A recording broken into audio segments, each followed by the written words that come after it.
Hola, buenas tardes. Estamos aquí ahora con el doctor Sergio Castaño Riaño, que es el experto con el que vamos a hablar de estructura de las organizaciones terroristas. Sergio Castaño es licenciado en Historia por la Universidad de Valladolid, doctor en Integración Europea por la misma Universidad de Valladolid, es profesor del Máster en Estudios Avanzados de Terrorismo de la Universidad Internacional de La Rioja y también en el Máster de Relaciones Internacionales de la Universidad de Valladolid. También es investigador, que me parece súper interesante, del International Center for Strategic Studies de los Emiratos Árabes Unidos y ha escrito varias cosas relacionadas con terrorismo islámico y en especial deseo hacer hincapié en el libro titulado Los hermanos musulmanes, de que es autor. Buenas tardes, Sergio, y gracias por estar con nosotros.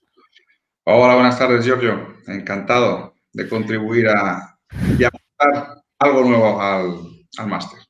Muchísimas gracias. Bueno, pues nuestros alumnos acaban de estudiar un tema relacionado con las organizaciones terroristas.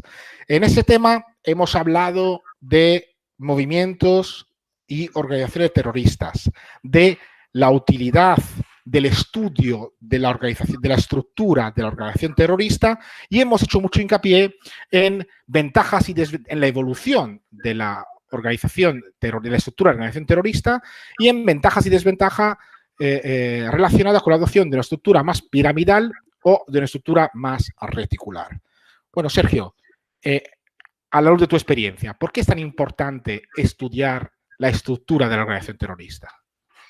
Bien, la estructura a lo largo de la historia del terrorismo. Podríamos situarla desde finales del 19, cuando ya empezamos a hablar de terrorismo, porque violencia y actuaciones violentas, guerras, ha habido a lo largo de toda la historia. Nos podríamos remontar a tiempos de los romanos para encontrar organizaciones que han utilizado la violencia, pero el terrorismo como tal lo empezamos a analizar desde finales del siglo XIX, con los movimientos anarquistas. Y como bien dice el nombre de estas organizaciones, esa propia estructura de las organizaciones anarquistas era muy anárquica. Se trataba de hacer todo por consenso. ¿Esto qué era lo que suponía?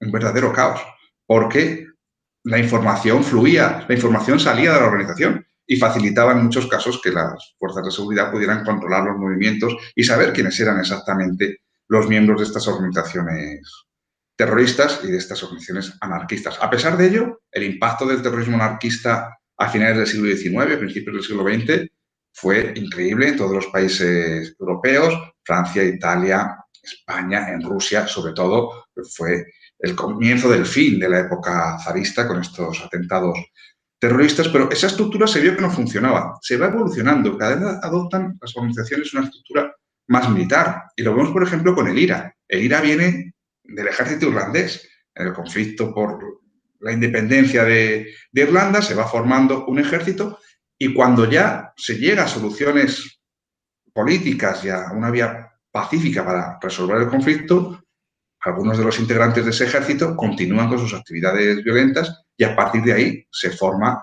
lo que hemos conocido como el IRA, cuya duración ha sido de las más largas de las organizaciones terroristas que más han durado. Ahí ya se adopta una estructura piramidal, una estructura militar que se va a continuar en la siguiente ola del terrorismo moderno. Podemos dividirlos, según las teorías de Rapoport, en 4 oleadas. La primera, ese terrorismo anarquista a finales del 19 hasta los años 20, más o menos del siglo XX. Una segunda oleada que duraría otros 40 años, entre el 1920 y el 1960. Y en los años 60 nos encontramos con el terrorismo de la nueva izquierda.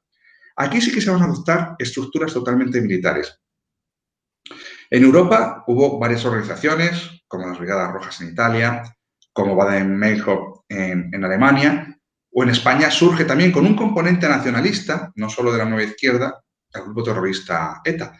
Pero esta idea de terrorismo revolucionario, también adoptando formas militares, se extiende a Latinoamérica y así van surgiendo organizaciones como las FARC, Sendero Luminoso, Alfaro Vive Carajo en Ecuador. Todo esto va creando una nueva imagen del terrorismo, una nueva idea, y aquí sí que la estructura piramidal va a ser clave. ¿Por qué era tan importante esta estructura piramidal en los años 60, 70, 80? La dificultad de las comunicaciones, la dificultad para transmitir el mensaje era realmente grande. Y la única manera de poder controlar toda la actividad de la organización era estableciendo un orden piramidal en el que nada se moviera sin que hubiera sido tratado, analizado por la cúpula de la organización. Y así se mantuvieron las organizaciones con ese tipo de estructura hasta los años 80, años 90. En los años 80, primero, el terrorismo de la nueva izquierda prácticamente desaparece,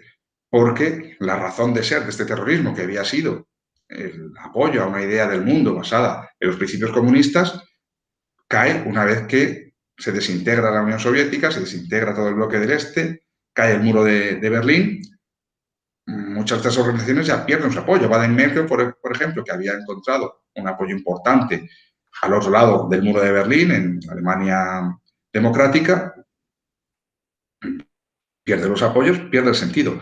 Algunas organizaciones continúan en Latinoamérica. Por ejemplo, las FARC han mantenido siempre esa estructura militar con el Estado Mayor Central, que ha sido el que ha dado las órdenes, el que ha establecido todos los criterios, todos los parámetros para la operativa. Otras organizaciones, como fue el caso de ETA, trataron de ir evolucionando hacia un modelo reticular, hacia un modelo organizativo con pequeños grupos, pequeñas células. Lo que le pasó a ETA es que la presión policial impedía que pudieran reorganizarse y cada vez que se desarticulaba la cúpula, se trataba de crear una cúpula nueva que era de nuevo desarticulada y así se llegó a un momento que la única opción de ETA era la cale borroca, el terrorismo callejero, las bandas callejeras, la quema de cajeros automáticos, de autobuses. Pero todo esto fue cambiando el concepto de estructura piramidal. La estructura piramidal permitía un gran control de todas las actividades de la organización, pero a la vez resultaba mucho más sencillo controlar quiénes eran los dirigentes y cuáles iban a ser las operativas de estas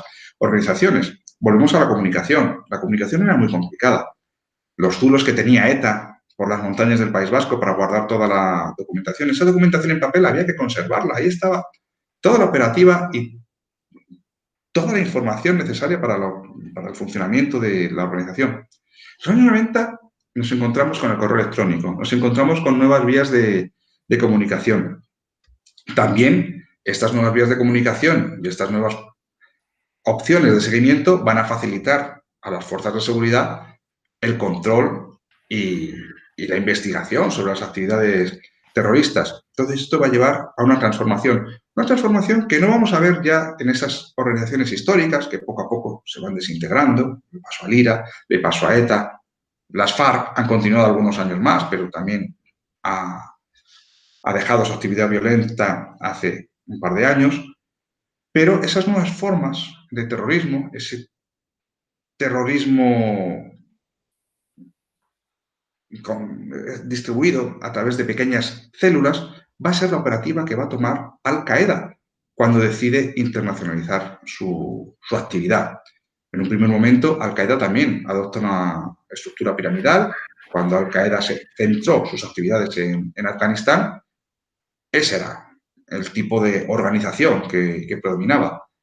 Sin embargo, una vez que el conflicto de Afganistán ya se resuelve y que los talibán ocupan el poder, Al-Qaeda inicia esa carrera internacional, pone como objetivo el mundo occidental y ahí empieza a crear esas células que van a suponer la transformación completa del terrorismo y esa nueva forma de terrorismo reticular, mucho más flexible, mucho más eficaz. Lógicamente, el líder deja de ser la figura que controla toda la operativa y se convierte en un líder carismático que va a marcar las líneas que deben seguir cada una de las células que componen estas organizaciones.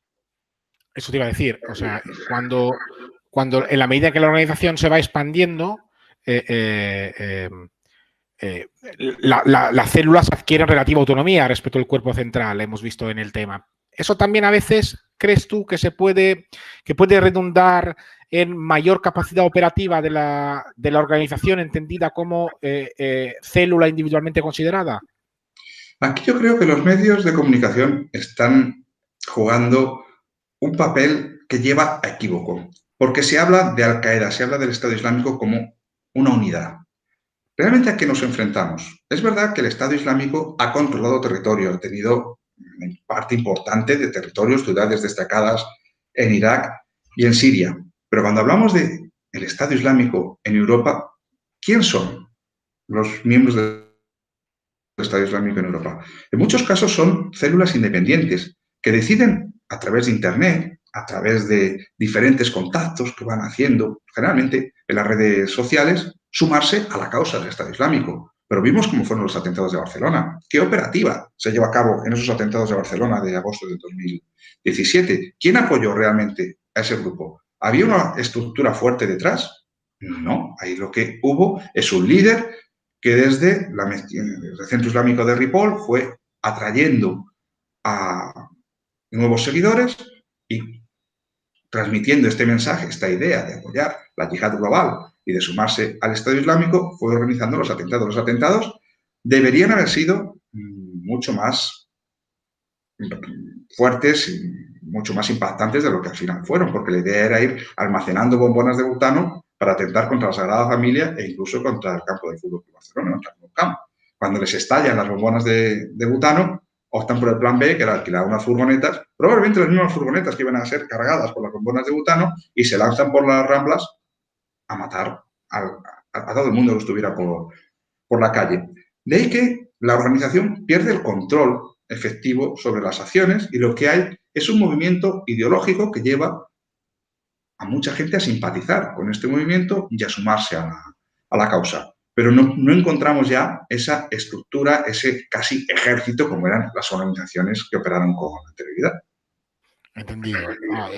Naturalmente muy interesante todo lo que nos cuenta Sergio. Yo te quería preguntar ahora por, a ver, con los alumnos hemos hablado mucho hasta ahora de organización terrorista. Cuando en el tema 6 hablemos de la sanción, la evolución de la sanción del terrorismo en el Código Penal español, en primer lugar, convendrá que nos acordemos de lo que nos ha contado Sergio, porque cuando hablemos de la sanción penal del terrorismo antes de la democracia, antes de la transición, veremos cómo ha influido la potencia de fuego, digamos, del anarquismo en la configuración de la respuesta penal del Estado español frente al fenómeno terrorista. De hecho, casi que podemos decir que la respuesta penal de España contra el terrorismo nace como una respuesta penal contra los ataques con medio que utilizaban explosivos o bombas realizados por asociaciones de tipo, organizaciones de tipo anarquistas. Dicho eso, yo ahondando un poco en lo que hablábamos antes, te quería preguntar ahora por algo que viene al final de la historia de la evolución de la respuesta penal frente al terrorismo. Con las últimas reformas, veremos en el tema 6 que una de aquellas cosas que parecían axiomas definidor del terrorismo, que era un terrorista, para ser considerado tal, tiene que actuar en el ámbito de una organización, se va un poco desdibujando. Tanto es así que hoy en día el Código Penal español contempla incluso la posibilidad de sancionar a terroristas individuales. Te quería preguntar, ¿quiénes son los lobos solitarios? Muy interesante esta pregunta, porque cuando antes, hace años, hablábamos de terrorismo, en ningún caso se tenía en cuenta un lobo solitario. El terrorismo era una actividad colectiva llevada a cabo por organizaciones, pero hemos visto esta evolución de la que estábamos hablando desde el terrorismo tradicional, esas organizaciones fuertes con una estructura militar, hacia el terrorismo actual. Dentro de esas estructuras anteriores, sí que es verdad que cuando se iban quedando sin recursos, cuando las organizaciones iban perdiendo efectivos, se iba creando la idea del terrorista multitask, capaz de desempeñar diferentes tareas dentro de la organización, y esto sí que era una especialización hacia lo que luego se podía convertir en un lobo solitario. Pero, ¿cómo actúa un lobo solitario?